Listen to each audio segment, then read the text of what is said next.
வணக்கம். எக்ட்ராவிலிருந்து டிஆர் அருள்ராஜன் பேசுகிறேன். என்எஸ்சியோட இன்னைக்கு மார்க்கெட்டில் ஹால்ட் ஆன ஒரு விஷயத்தினால என்ன மாதிரியான பாதிப்புலாம் ஏற்பட்டிருக்குன்றதுக்குன்னு ஒரு சின்ன எக்ஸாம்பிள் ஒன்று சொல்ல போகிறேன்.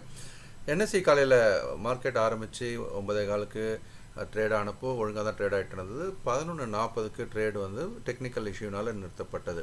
இப்போ பிஎஸ்சியில் தொடர்ந்து வியாபாரம் ஆகிட்டு இருந்தது. எல்லாமே சரிதான், எல்லாமே சரியாக தான் போயிட்டு இருந்த மாதிரி தான் இருந்தது.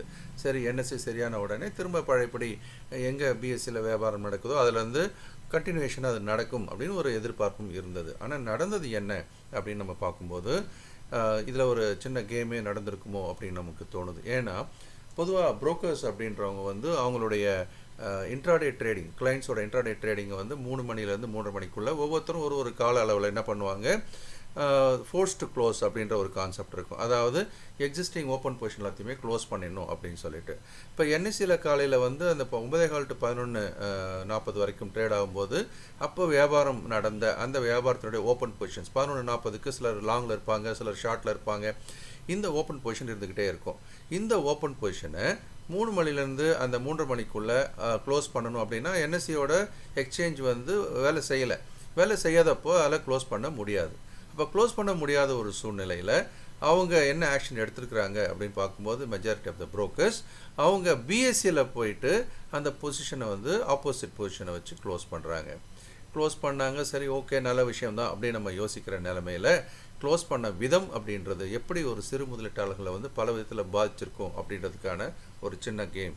இந்த கேமில் எப்படி இப்போ பாதிப்பு வந்திருக்குன்னு பாருங்கள். ஒரு எக்ஸாம்பிளுக்கு நான் இங்கே போடுறேன். இப்போ ஆக்சிஸ் பேங்க், டெக் மஹேந்திரா அப்படின்னு எடுத்துக்கங்களேன். இப்போ டெக் மஹேந்திரா எக்ஸாம்பிள் எடுத்துக்கலாம். 20 ஷேர் ஷார்ட்டில் இருக்குது. ஓகே, 945 விலையில் ஷார்ட்டில் இருக்கிறத பார்க்கலாம்.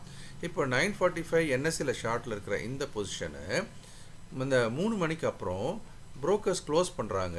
எப்படி க்ளோஸ் பண்ணுறாங்க அப்படின்னு சொன்னால் 1010 ரூபாய்க்கு அந்த டெக் மஹேந்திராவை இந்த ஷார்ட் பண்ணதை பை பண்ணுறாங்க. அப்போ ஒரு ஷேருக்கு 945லேருந்து கிட்டத்தட்ட அப்படின்னு பார்த்தீங்கன்னா 65 ரூபாயோட நஷ்டத்தில் இது வந்து வாங்கப்பட்டது. சரி, பரவாயில்ல, மார்க்கெட்டில் 1010 அது வியாபாரமான என்ன பண்ண முடியும் அப்படின்னு நம்மளும் நினச்சிக்கலாம். ஆனால் நடந்தது என்ன அப்படின்னு பார்க்கும்போது இந்த சார்ட்டை பார்த்தா உங்களுக்கு தெளிவாக தெரியும்.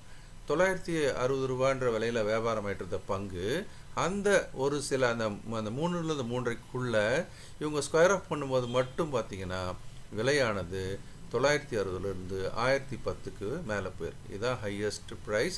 ஆனால் அந்த ஒரு ட்ரேடுக்காக மட்டும் போன மாதிரி இருக்கு பாருங்கள்.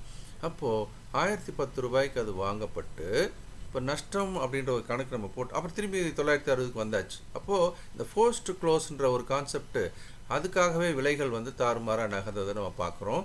இது வந்து ஷார்ட்டை கவர் பண்ணும்போது விலை ஏறினது, அதே மாதிரி லாங்கை கவர் பண்ணுறதுக்கும் விலை இறங்கியதும் கூட நடந்த செய்திகள் பல உண்டு.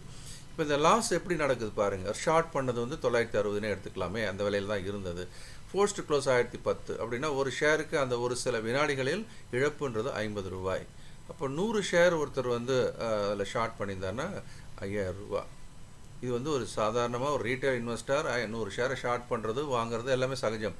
அப்போ அவர் இன்றைக்கி என்ன நடந்திருக்கும், 5000 ரூபா லாஸ் ஆகிருக்கும். இன்னும் கொஞ்சம் பெரிய ட்ரேடராக இருந்தாங்கன்னா 1000 ஷார்ட் பண்ணியிருந்தாங்கன்னா 50,000 லாஸ் ஆகிருக்கும்.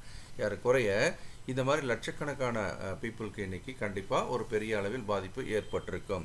இது அந்த ஒரு கவுண்டரானா இல்லை, இது ஏறக்குறைய மெஜாரிட்டி கவுண்டர்ஸில் நடந்திருக்க வாய்ப்பும் இருக்குதுன்றதை பார்க்குறோம்.